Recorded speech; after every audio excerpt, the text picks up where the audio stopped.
آزاد بھائی ہم آزاد مسلم ملکوں میں تمہیں گھٹن کے ماحول گھٹن تمہیں شادی کے لیے لڑکی کے ابا کے پاس جانا پڑے گا، ہو سکتا ہے وہیں سے رکھ کے چماٹ لیں، پھر اپنی آمدن شو کرنی پڑے گی، پھر نخرے اٹھانے پڑیں گے، پھر یہ ہے پھر وہ، اتنے سارے مراحل سے ہم آزاد نائٹ کلب میں جاتے ہیں، جس کو چاہو پسند کیا گھر لے گئے، اور پھر اتنی گندگی کہ ہومو سیکسولیٹی کو لیگل کر دیا۔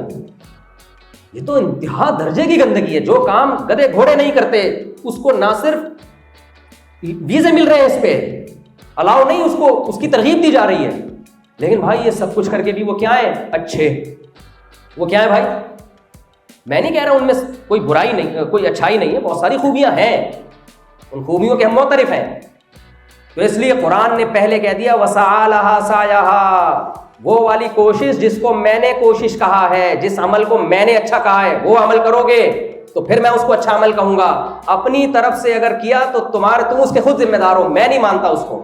تو اب اسلام نے کن چیزوں کو اچھا کہا ہے اور کن گندگیوں کو برا کہا ہے، دو چیزوں میں بس خلاصہ بیان کرتا ہوں۔ سب سے پہلے اسلام یہ کہتا ہے کہ جس نے پیدا کیا ہے تمہارا اس سے بھی ریلیشن ہونا چاہیے، اس خدا کو آپ اپنی ڈکشنری سے، اپنی سوسائٹی سے آؤٹ بولو نہیں کر سکتے۔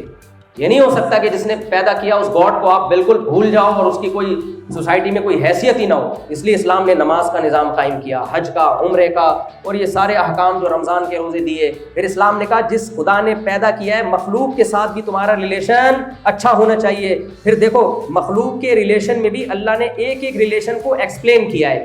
غیر مسلموں کے ہاں، غیر مسلموں سے میری مراد مغربی دنیا میں دو ریلیشن ہیں، human rights, women rights, human rights, women rights. جب اس کی ڈیٹیل میں جاتے ہو تو کچھ بھی نہیں ہے۔ عورت کے حقوق، مردوں کے حقوق، عورت کے حقوق، بھائی کیا کرنا ہے عورت کے حقوق میں؟ انٹی سے آرام سے احترام سے بات کرنی ہے، یہ حقوق ختم بس۔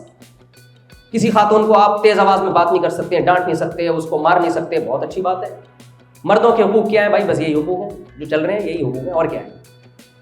یہ کیا ہے حقوق ہے بھائی؟ یہ حقوق کا منجن ہے، منجن سمجھتے ہو؟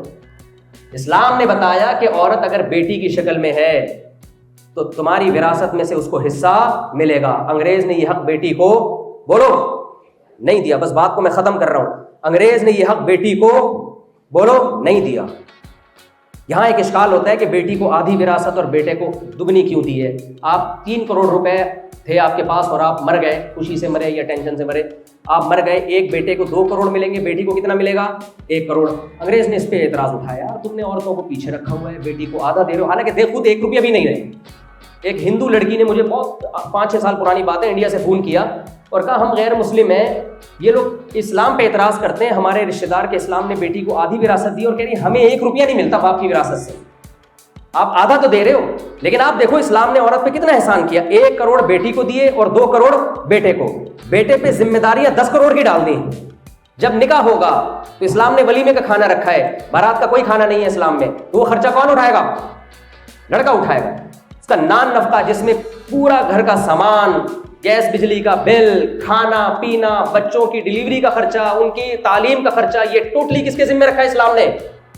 بولے بھائی، شوہر کے ذمہ رکھا ہے۔ تو 2 کروڑ دے کے خرچہ کتنا کرا دیا؟ 10 کروڑ کا۔ اور لڑکی کو جو 1 کروڑ روپے دیے اس میں اس کے ذمے اپنے بچوں کا خرچہ بھی نہیں ہے، جن بچوں کو وہ جنتی ہے، تو ٹوٹلی سیو کر دیے۔ اس کو کہتے ہیں حقوق۔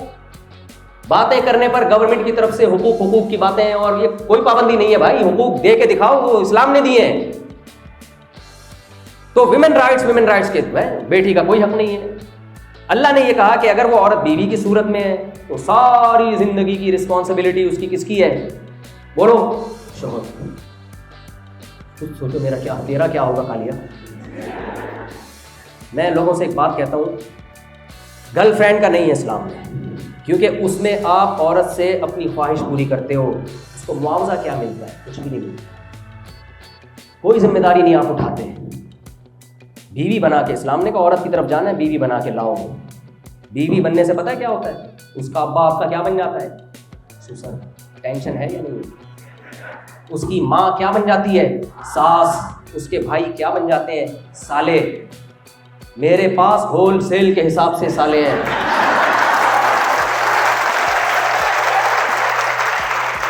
ایک سالہ ٹینشن دینے کے لیے کافی ہے، جس کو سالہ کہتے ہیں، اور میرے پاس کنٹینر ہے سالوں کا۔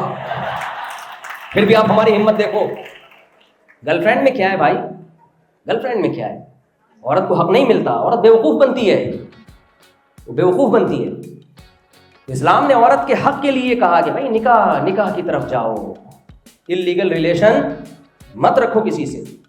تو پابندیاں جکڑ دی. عورت ماں کی صورت میں ہے, اسلام نے اس کے حقوق بیان کیے کہ جب یہ بوڑھی ہو جائے, قل ما انفقتم من خیر فللوالدین, تمہاری اگر ارننگ شروع ہوئی ہے تو سب سے پہلا حق اس میں کس کا ہے؟ والدین کا.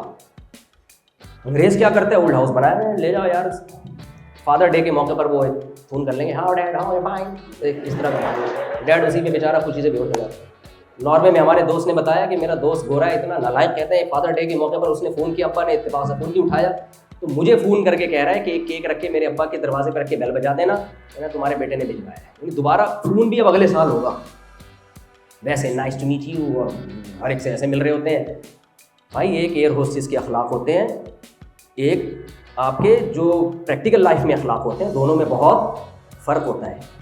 ایئر ہوسٹس کے اخلاق تو ہر وقت تھینک یو کرتی رہے گی, اس کو پیسے مل رہے ہیں اس کے. بھائی اللہ اس اخلاق کو جب مانے گا جب وہ اپنی ماں کے ساتھ بھی ایسے ہی بات کرتی ہے, اور اپنے ابا کے ساتھ, اور اتفاق سے اگر اس کا کوئی ہسبینڈ ہے تو ہسبینڈ کے ساتھ بھی اسی طرح بات کرے گا, پھر اللہ اس کے اخلاق کو اخلاق مانے گا. اسی طرح آپ اپنے دوستوں کے ساتھ nice to meet you, customer کے ساتھ تھینک یو, اور بیگم کے ساتھ آپ ایسے گھر میں آتے ہیں جیسے چنگیز خان نے دوبارہ بغداد پہ حملہ کر دیا. بعض خواتین کی شکایت آتی ہے کہ ہمارا میاں ویسے ہنستا کھیلتا رہے گا, باہر کراچی میں گٹر کے ڈھکن پہ بیٹھا ہوا ہے, کبھی اس ڈھکن پہ جا کے بیٹھ گیا, اور ہے وہ گھر میں آتا ہے تو ایسے جیسے ہلاکو خان نے اٹیک کر دیا ہے.